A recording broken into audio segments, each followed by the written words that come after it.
Formagi YouTube video k lia oper jo tum ny story lik kdhs k oper tai men strong hook lik k do. Hook jandar.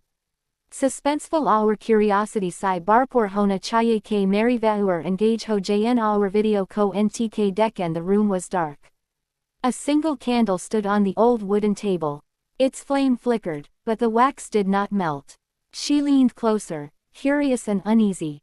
The air smelled heavy, like damp earth and forgotten secrets. Her fingers trembled as she reached for the candle. A cold breeze brushed her neck, though no windows were open. Shadows danced across the walls. She heard a whisper, soft and chilling, just behind her ear. The flame flickered wildly. The wax still remained solid, perfect, untouched. A metallic taste filled her mouth, sharp and bitter. Her heartbeat echoed in her ears. She wanted to leave, but her legs refused to move. The candle seemed to pulse, as if alive. A sudden shadow stretched across the room, moving toward her. She gasped, frozen with fear.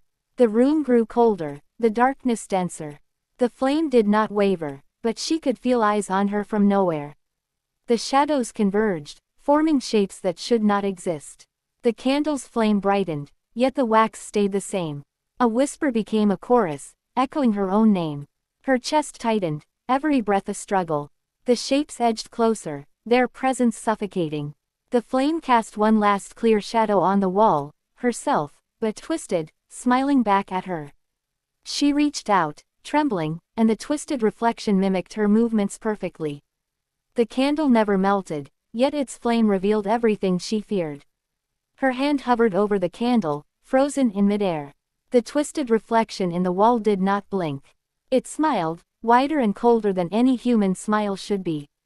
A chill ran down her spine, crawling beneath her skin. She tried to step back, but the floor seemed sticky, holding her in place. The room grew smaller, the corners stretching and twisting like they were alive. A faint scratching sound came from the walls, low at first, then louder, sharper, echoing in her skull. The candle flame trembled, casting long, quivering shadows that looked like reaching fingers.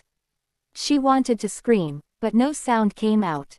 The reflection's eyes glimmered, not with light, but with an unspoken hunger.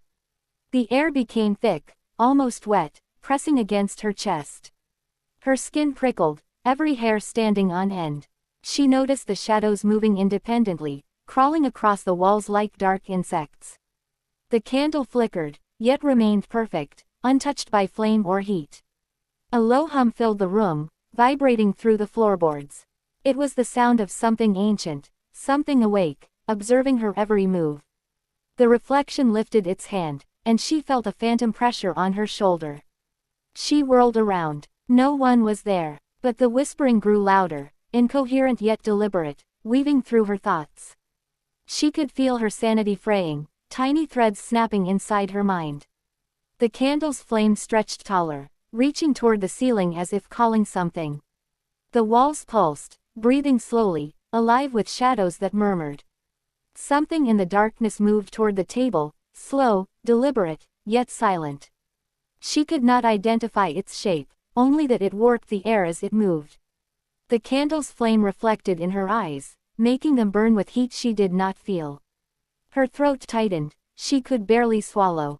She tried to look away from the reflection, but her gaze was stuck, drawn to it. The twisted self on the wall tilted its head, mocking her fear. Her heart hammered, every beat echoing in her ears like a drum. The shadow shapes began to form figures, people she had known. Faces she recognized but twisted and grotesque. They reached toward her, silently pleading, or perhaps threatening. The candle's flame danced as if reacting to their presence.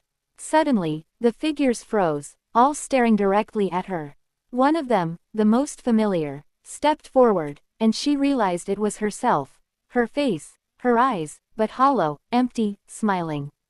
The room tilted. The floor seemed to flow beneath her,